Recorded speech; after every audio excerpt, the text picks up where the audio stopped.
Carragher, just tell us a little bit about what you were looking for when a player was signed at Liverpool. Well, to be honest, it was. I used to think when a player came in, would he get in your team or Arsenal's team? And at different times it was Chelsea, because the barometer for us was who's the next player we can buy who can take us to the level of winning the title or challenging for the title. And that was always a thing for me. Could we buy a player who was good enough to be close to a team who were winning the league? Because we got to a stage where we couldn't quite, make that step to winning that league title, and you're always banking, or you always feel like you're 2 or 3 players short. And that was always a barometer for me.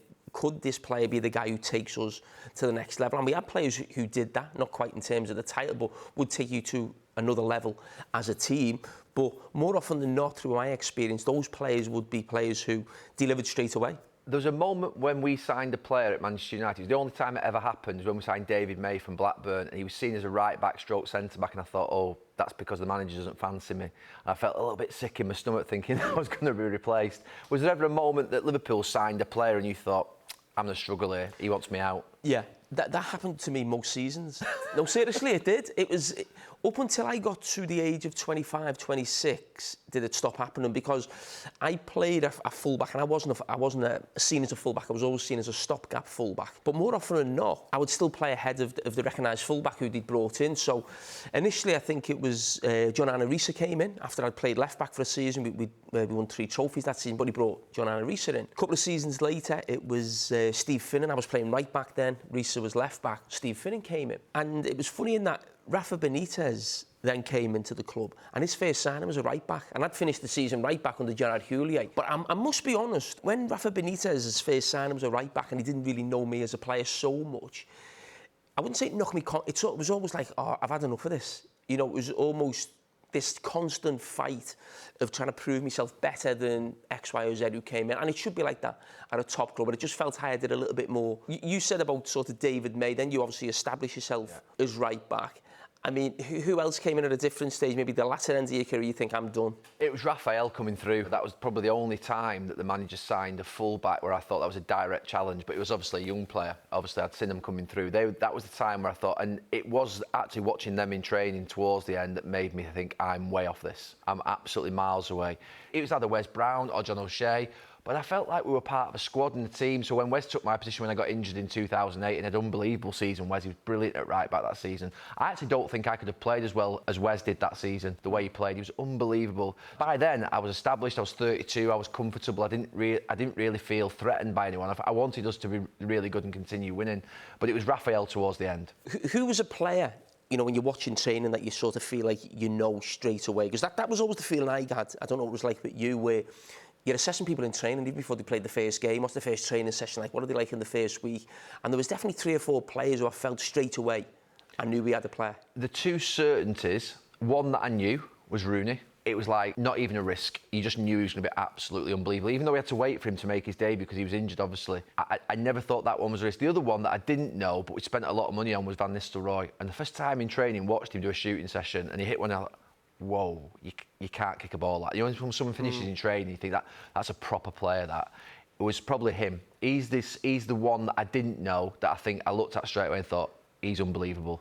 The other one was Rooney, just like mesmerising in terms of what he was going to do for us. The 2 for me that stand out were Chavy Alonso, straight away. Now, he'd come from Real Sociedad, so it wasn't coming from one of the Spanish giants, if you like, but he was seen as a really good young player. And I just remember him passing the ball. And I'm not talking about a pass where you just think a 60-yard pass. It was like that side foot one, the pace on it, the noise. That noise when someone really passes a really good pass. And that was like straight away you think, oh. And the other one was Luis Suarez. And the thing with Suarez was, you're actually looking at each other thinking, have we got him? Because it wasn't even a time when we were at our best, sort of under Gerard Houllier or Rafa Benitez. This was obviously Kenny had come in because things hadn't gone well previously. So we weren't even a team challenging, really. We were more trying to fight for the top 4. And I just couldn't believe that we had this player. Why has no one else signed him before us? And you're watching him in training, and then you're thinking, have we missed something? Is this just a bit of a freak? He's had a good start in the games and training. But they were the 2 that really sort of stood out. Who was the player that came in that you're most excited about that didn't quite work for him at Liverpool? I'd probably say Morientes. When we signed him, it was like a really big thing for us. Now, I know he wasn't in the peak of his career. I think he was 29 at the time, but this is a guy who's coming from Real Madrid. He's won Champions Leagues, and he was a class player.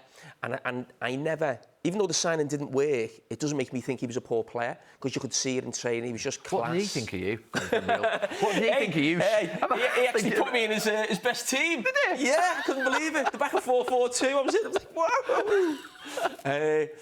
But he was there the season we won the Champions League, but I think he was cup tied.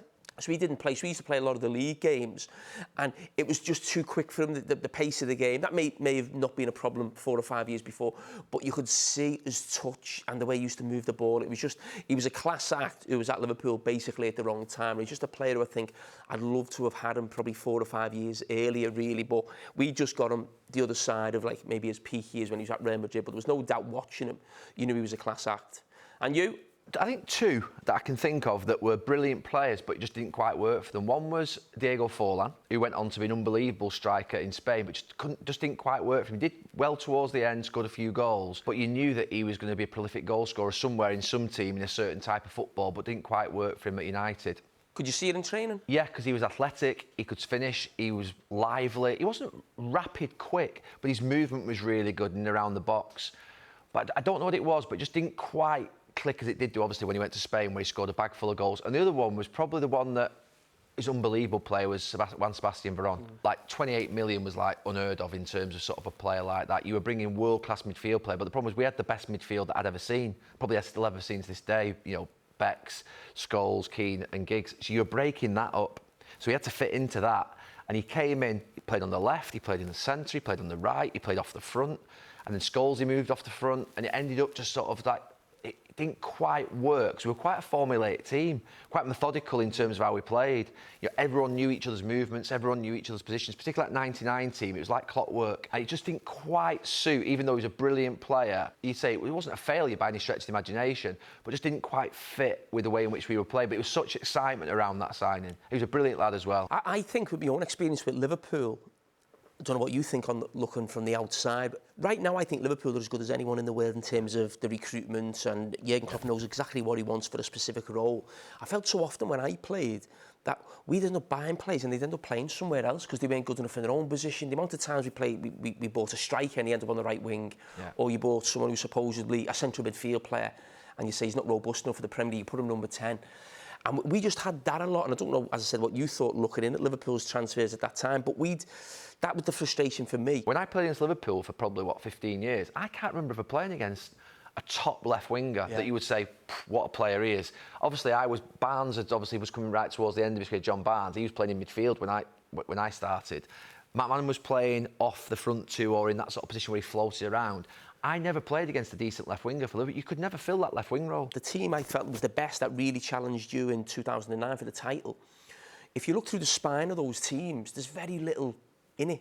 But then you look at your wide areas and you've got Ronaldo. Now, we had good players in those positions. We had Albert Riera, we had Dirk Kuyt, but definitely not on the level of Ronaldo. That was the difference in terms of the title. But it's funny because even when you look at Liverpool now, they have blister and wide players, but you don't really class them as wingers. And even going back to when Liverpool winning European Cups, late 70s, early 80s, those teams didn't really have wingers. I think you had Steve Highway, probably coming to the end, but that sort of Graham Souness, Kenny Dalglish team. It was a very solid team, and I just don't feel we've ever really had that many wingers. John Barnes feels like the standout one. Which player now in the Premier League would you sign for Liverpool in this transfer window if you could have the pick of anyone from any other club? Kevin De Bruyne. I think he's one of the best players in the world. I think he's the best. He's certainly in the last 2 or 3 years, he's been the best midfield player in the world. People always say Liverpool lack creativity in midfield. I think it's a bit harsh because I think Liverpool get their creativity from different areas. It's just the way the team's set up. That midfield 3, whoever it is, does a lot of work for the front 3 and for the full-back. So they've got a job to do and they do it really well. But I just think Kevin De Bruyne is absolutely sensational. I think in that, that right channel, maybe getting in the way of Trent, I don't know. But I'd say Kevin De Bruyne's the first one that springs to mind. And I never never knowingly got a bid for me whilst I was at United. Did you ever get somebody approach you to leave Liverpool? I had a couple at the end of my career when I stopped playing. Not totally stopped playing, when I couldn't get in the team at the end. I think Ali McCoy's tried to get me up to Rangers. And Roberto Martinez told me he tried to get me to Wigan in his... At the end? To play in a back 3, or this is only when we've worked together afterwards. I didn't know nothing about it, so whether he was just buttering me up, I don't know. So it was either the SPL or the bottom of the Prem for me. It was no Spanish giants, I can assure you. Or Monday Night Football. Exactly, yeah. No, but I never got too many things. I mean, Deadly serious though. Do you think that was because we, as players, we nailed our colours to the mast so much, or people thought you'd never leave, or we weren't rated as highly to be playing at that level? Obviously, one, we were playing, I think, for most of our careers. So I think there's an element of why, not for sale, but also I think just I would never have, unless the manager came up to me and said, you're out of here, Gary, then to be fair, it never would have come up. So for me, I think, I don't even ever think... Would you have wanted to leave if you weren't playing, though? I'm not sure I would, I know I think I would. I know quite a few of the lads did. So obviously, Phil left, obviously, when he wasn't playing, and Butty left because they just got to the point whereby they weren't playing.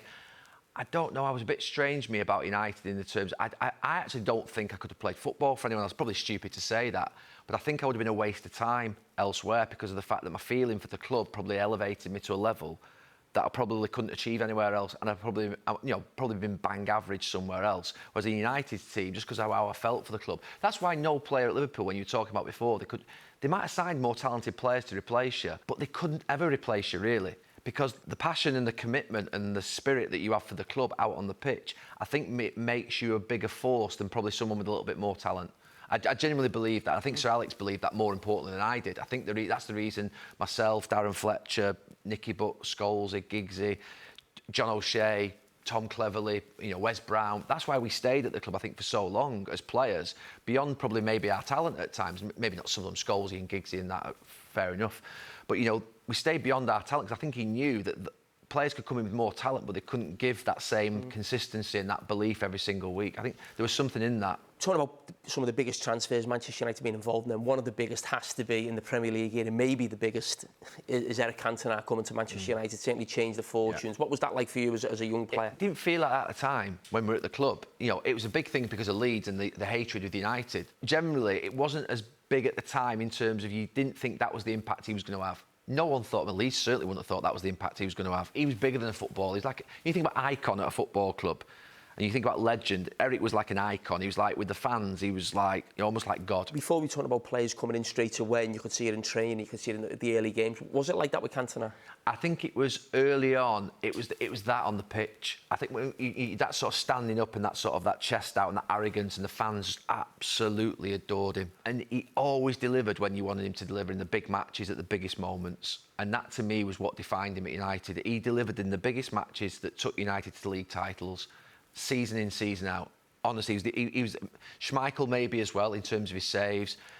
Keane obviously in terms of his drive and his performance. But when you need that goal, when you need that moment to deliver, he just delivered it. He always delivered the pass, the shot, the cross or the goal, whatever it was that was needed to win at the biggest moments, he delivered. And that was the first time I realised, you think about greatness is defined by delivering in the biggest moments, and he had that, definitely 100% he had that. More often than not, Manchester United are taking a player off someone else to help them, win a league, win a Champions League. Very rarely does a player leave Manchester United for those reasons. But one of those was Carlos Tevez. I mean, what was your feeling around that move?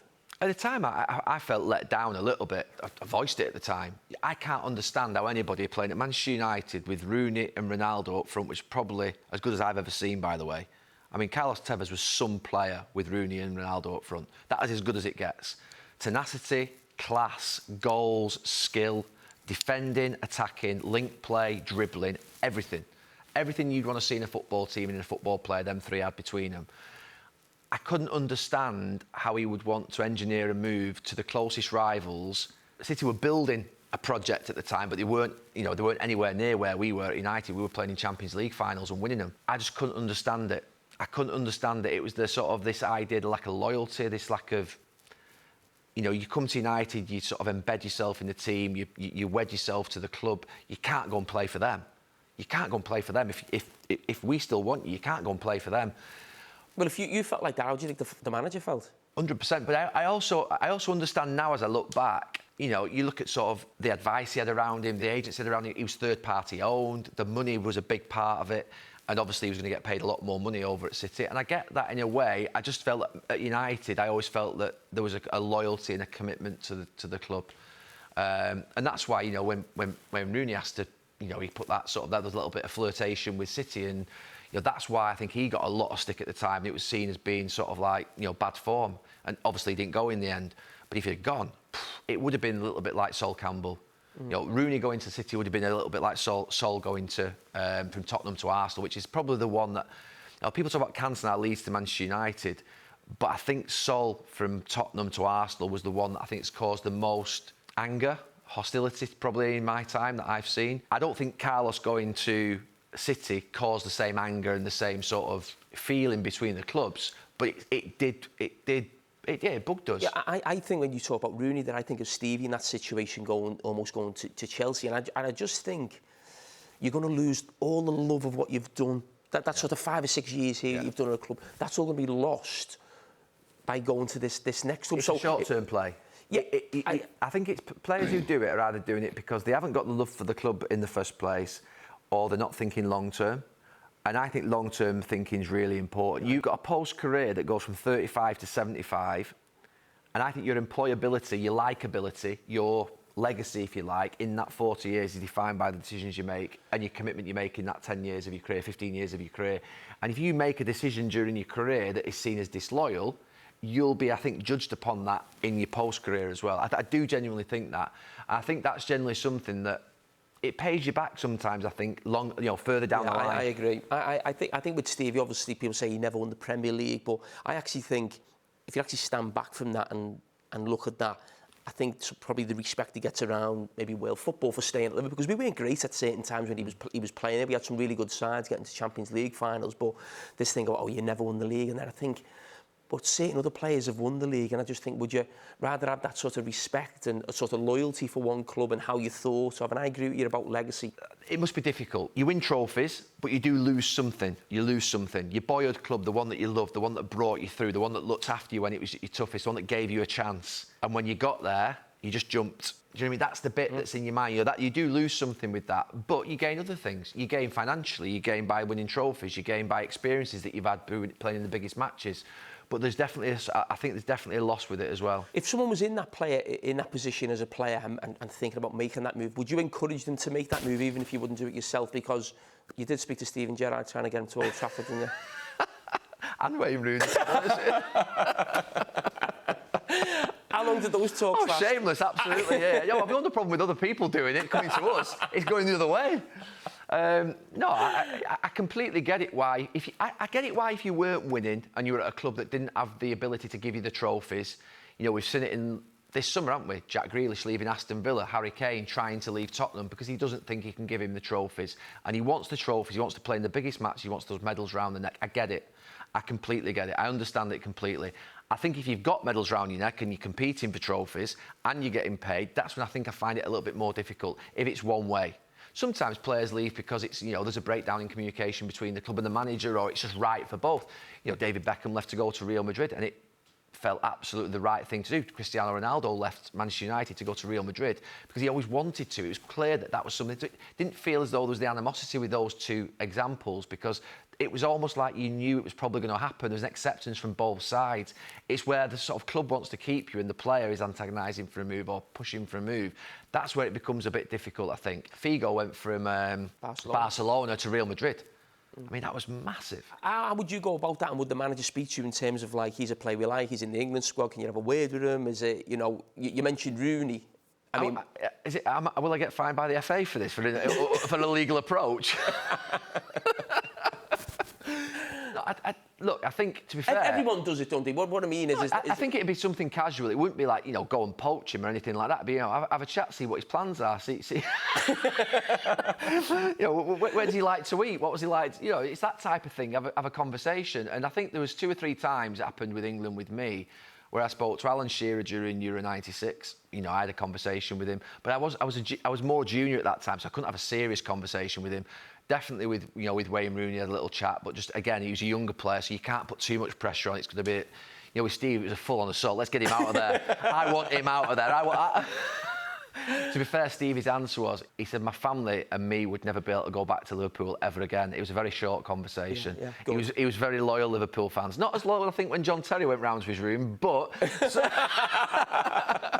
I think John Terry got about 10 minutes out of him. I got probably about 30 seconds. And another iconic transfer, maybe from a Newcastle point of view, is when you remember Kevin Keegan on the steps speaking to supporters when, Newcastle had sold Andy Cole and Keith Gillespie had gone the other way. What was the feeling in the dressing room for you as a young player? You'd lost one of your mates who was seen as a top young player. That was the big thing for me. I remember seeing Keith Gillespie used to have these steep stairs that went down to the gym from the medical room in the cliff. I remember hearing about it in the gym and me going, no, Keith was the same birthday as me, is the same birthday as me. And we were close. And I remember walking up the steps and meeting him halfway and saying, you don't have to go. Say no. You don't have to go. Yeah, but he said, I'm part of the deal. I get a big contract. I spoke to Kevin Keegan. He really wants to make me. I said, yeah, but just play. You'll play here. You'll play here. Stay. But he made his mind up. He was part of the deal. And my big thing of that deal with Andy coming, with Coley coming, wasn't that Coley was coming. I didn't know Coley, obviously, at the time. It was that we were losing Keith. And Keith was one of us. So when one of us left, it was hard work. It was, you didn't want your own to leave. So I actually think that, there was a lot of pressure on Coley because it was a big fee coming, obviously, from Newcastle. Was he one of them who didn't sort of, you maybe make your mind up? I know what dressing rooms are like. You look at someone straight away in the first few weeks or months, you think, I'm not quite sure he's Manchester United. Was he the one who then went the other way? No, I didn't think that because I was too young to think that, a senior player wasn't, I was fighting my own fight at that moment in time. I was more thinking, to be fair, if you look back, I don't think I've ever seen a player come and develop his game as much as Coley. Coley went from being a poacher goal scorer to someone who led the line. You could knock it into him on the diag, you could play it into his chest, you could he'd flick it on. He'd run the channels, he'd close people down. With all those partners, Coley became a really top striker for us that worked in a two, whereas I think he'd been seen as being the one that's always stayed central at Newcastle and wouldn't run the channels, wouldn't run the sides, that he'd get fed by the sort of second striker, Beardsley, whoever it would be. Whereas at United, it wasn't acceptable just to become a central striker, wait for everyone else to serve you. You had to become part of a two and part of the team. And I think that's where he just developed unbelievably. But I think that first 6 to 12 months, I wasn't always in the team when he first came. But I do remember he got put under a lot of pressure. And there was quite a lot of, focus on him because of the price tag. But then he just, obviously second season, third, he just got better and better and better and better. And he got to the point whereby he was an unbelievable striker. Talk about centre forwards and me looking at Manchester United. When I used to watch this player, Berbatov, and he almost looked perfect for Manchester United. When he came in, it just never seemed to quite click. I mean, I know he won leagues, and I think one year he might have been Player of the Year or top goal scorer in the Premier League, but it felt like it never fully clicked the way it was supposed to. I think there's a thing about Berber that just didn't quite settle as a sort of... He was a Manchester United centre forward, he was really good. But the problem was we just had Rooney and Tevez and Ronaldo. So what you go is from that. It's a little bit like when Teddy came in and Cantona left. The initial reaction was that, he's not as good as Eric. And he didn't have the same impact. It was a little bit like that for Berber, I think, because we've been used to obviously having Tevez, Rooney, Ronaldo. People then saw him as not maybe being quite at that level. But I think he did do a great job. I think he wasn't the Manchester United typical centre-forward that you'd seen maybe in the previous 10, 15 years, but he had unbelievable ability, like a great lad. I think it worked, but because you're comparing him to what happened before, you maybe think it didn't, but it probably did work. Is there a sign of not involving Manchester United that you've seen in the Premier League that's made you go, wow? Not wow, but certainly the one that shocked me the most, that was like, what's just happened there, was Shearer to Blackburn and Newcastle, more Newcastle. Shearer to Newcastle, I thought we had him that summer. I just thought there's no way, past Euro 96, there's no way that he's going to go to Newcastle from Blackburn. Well, why not though? It's not completely out of the question. He was a fan. I just thought we had him. I'd spoken to him. That's the effect you have. Exactly. I know, I think I lost the deal. I just thought, I'd gone to a Bryan Adams concert with him. I'd spoken to him at Euro 96. That's probably what's put him off. I just thought there's no way he's going to turn down. We were flying, we just won the double. I just thought there's no way he's not going to come to Manchester United, and that was the one that I think, how has he gone to Newcastle now? Newcastle at the time were unbelievable, so Kevin Keegan was the manager. Obviously, we just picked him for the title the year before, so it wasn't like a shock as in, he was going to a club that was sort of down here. He wasn't, he was going to a great club. I just thought we had him, and that was the one that I thought, he's a proper player, he'll make Newcastle a top team. I think that, I wouldn't say it's a transfer that stands out for me. It was a summer, that first summer of Chelsea, when you heard about Roman Abramovich coming in. And I can just remember being in the canteen at Liverpool, and you come in after training, and it was felt like they trying to play it every day. It'd come in and just come on, like the yellow thing, breaking news, Chelsea just spent 30 million on X, Y, Z. And it was that realisation of, we're getting left behind a little bit here. It was almost, I think at that stage it was Manchester United and Arsenal, and us and Chelsea, and I think Leeds at that time, maybe Newcastle, always felt, can we improve and make that step? And it was like, it's not just two teams, now it's three.